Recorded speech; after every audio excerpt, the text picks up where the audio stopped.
Welcome, dear students, to another class in the subject Traffic Engineering and Management. Today we'll be discussing another topic from Module 4. Already we discussed what is intersection, what are the different types of intersections. In detail we have discussed grade separated intersection.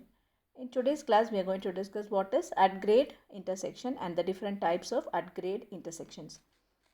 So as we already discussed, an intersection may be defined as the general area where two or more highways join or cross each other, and it is very important whenever we design an intersection, because we have to consider the efficiency of the operation, the safety, the speed of the vehicles, the cost of operation, and also the capacity, and all these are directly governed by the design. So the importance of design of intersection includes all these factors. And also, since an intersection involves various conflict points at the junction, it is very important that the scientific design can control accidents as well as the delay that is caused at the junction, and it can also lead to an orderly movement of the traffic.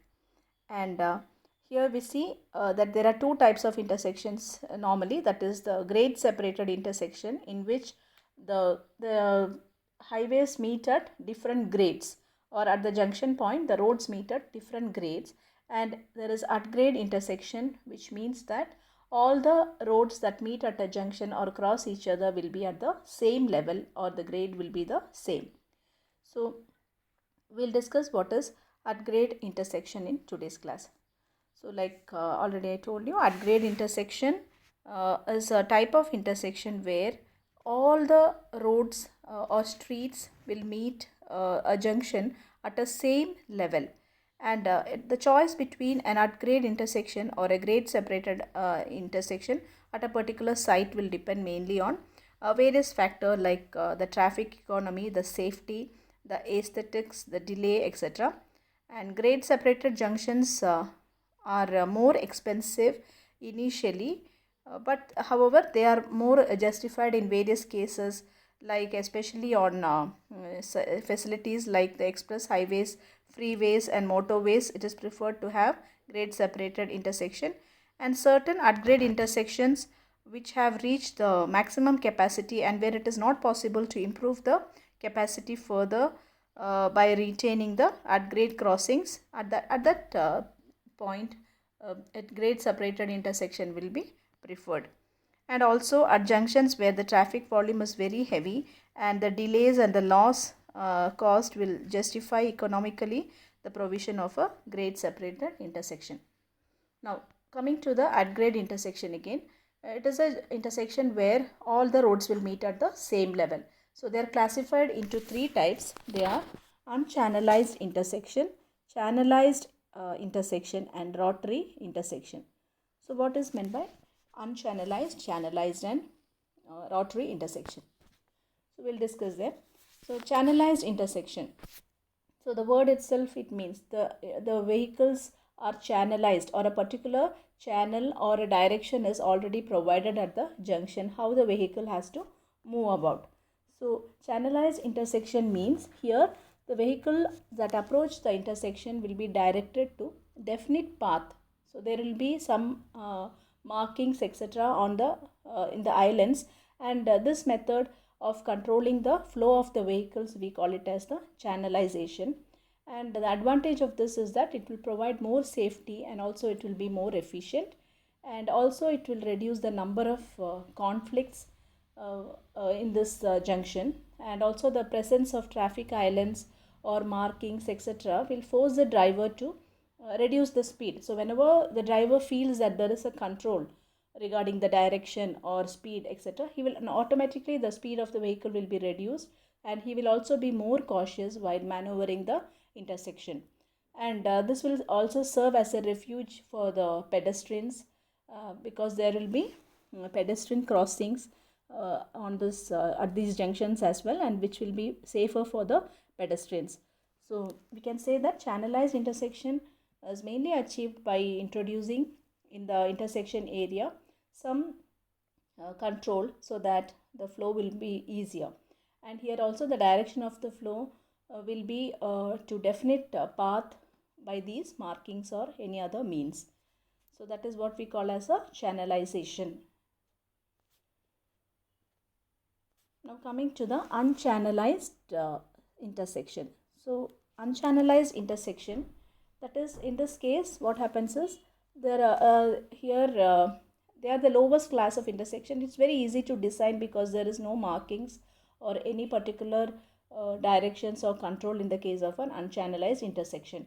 So we can say that they are the lowest class of intersection because it is very easy to design, but at the same time it is very complex in traffic operations because there will be maximum conflict area, and also the number of accidents also will be increased because it is not controlled by a police over some signals. So in this case it is not very effective because it can lead to various fatalities, and also there is no control over how the vehicle has to move about at the intersection. Design is however very simple, and especially when no additional pavement width for turning movement is provided, we call it as a plain intersection. So unchannelized intersection are of two types. One is plain, and then we have flared intersection. So plain intersection means there is no provision for additional pavement width for turning movements, and flared intersection means here there is a provision for additional pavement width for the turning movement. So that is a different. However, in this case there is no control of traffic flow, and it is a very complex one where there is maximum conflict area, and also the number of accidents also will be greater in this case of unchannelized intersection. So this is a plain one and this is the flared intersection. Now coming to the third type, that is rotary intersection. So rotary intersection of the road, we call it as a traffic rotary. It is nothing but an enlarged intersection of roads where the vehicles will cross roads or will change their direction without stopping. So in this case there will be no stopping of the vehicles. The vehicles will just move on without stopping, and it will cross the road without any hindrance, and all vehicles that come from different roads will move in one single direction around a central island, and then it will diverge to the required exit. So that is what we call as a rotary intersection.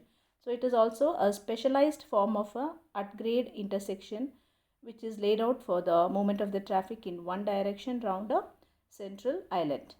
So here what happens is, like I told you, the vehicles from the converging areas, that is converging areas, will be forced to move around the central island, that too in a clockwise direction.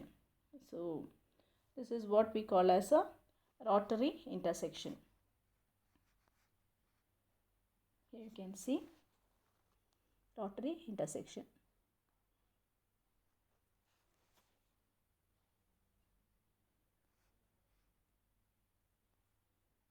Now different forms of intersection. So there are various forms of road intersections. In different forms it may intersect, and few of them I have listed here. One is the skewed cross, then you have the skewed staggered intersection, we have the Y intersection, and also there is multiple intersections where a number of roads will meet at a junction. Now what are the requirements of intersections at grade intersections? So here there are some requirements that has to be satisfied while designing an at grade intersection. Firstly, the area of conflict should be kept minimum, and also the speed as well as the angle of approach also should be considered considerably small, and also the vehicles that approach the intersection, the drivers should have adequate visibility as he approaches the intersection, and as far as possible a sudden change in the path of the vehicle has to be avoided, and various geometric features like the radius, the width of the pavement, etc. should be provided adequately while we design an at grade intersection. And also proper signs, especially in the case of channelized intersection, we have to provide proper signs and to make it more effective. Then also there should be a separate provision that is provided for say the cyclists or the two-wheelers and also the pedestrians. And at the night time, during the night driving, good lighting has to be provided at intersections. So this is also a desirable requirement for designing an upgrade intersection. Now coming to the advantages and disadvantages of this. So traffic flow, this is the advantages and disadvantages of a rotary intersection is what we are going to discuss. So as far as a rotary intersection is concerned, we have told you that rotary intersection is a form of upgrade intersection where the movement of traffic will be only in one direction and it will be around a central island. So the advantages of a rotary intersection are that in this case the traffic flow will be regulated to one direction of movement. So what happens is it will eliminate any severe conflict between the crossing movements. And also in this case, all the vehicles that enter the rotary will be forced to reduce the speed and they will continue to move at a lower speed. And unlike in the case of any other type of intersection, in this case there is none of the vehicles will have to be stopped, especially in the case of signalized intersection. If there is a stop signal, the vehicles will have to stop. However, in the case of a rotary intersection, none of the vehicles will be stopped because they will continuously move around the island. And also the rotaries, they are all self-governing and do not need any officials or any controlling systems. So these are all the advantages, and this is normally suited or ideal for moderate traffic, especially whenever there is a irregular geometry or the intersections are say with more than 3 or 4 approaches roads, 3 or 4 roads meeting at a point, then this type of intersection is normally preferred. Now coming to the disadvantages of a rotary intersection, especially whenever the road is such that all the vehicles will move at high speed. In such cases, the rotaries will require a vast area, or the size of the rotary should be large in size. And also when they are provided at very close intervals, it will be very troublesome or cumbersome for the travel. And the traffic turning right will have to travel a little extra distance. So that is also there because they have to come around the island. So whenever a vehicle approaches a road but it has to turn towards the right, it will have to go around the roundabout and then only take the road. So in that case, what happens is that will have to travel a little extra. And also here, as the flow increases and reaches the capacity, what happens is it will give way to stop and go motion as vehicles will force their way into the rotary and will be followed by the vehicle waiting in the queue behind them. So that is also one disadvantage whenever there is heavy flow of traffic. And also whenever there is this problem of heavy traffic, and also there are pedestrians who want to cross this junction, it will make it difficult to operate in that case. So that is also one of the disadvantage. And when the pedestrian traffic is very large, rotary by itself is not sufficient to control the traffic, and this has to be supplemented by some additional police or some other official has to be designated so that the pedestrians can cross the roads. So these are some of the disadvantages. So that's all for today. We'll discuss the next topic in the next class.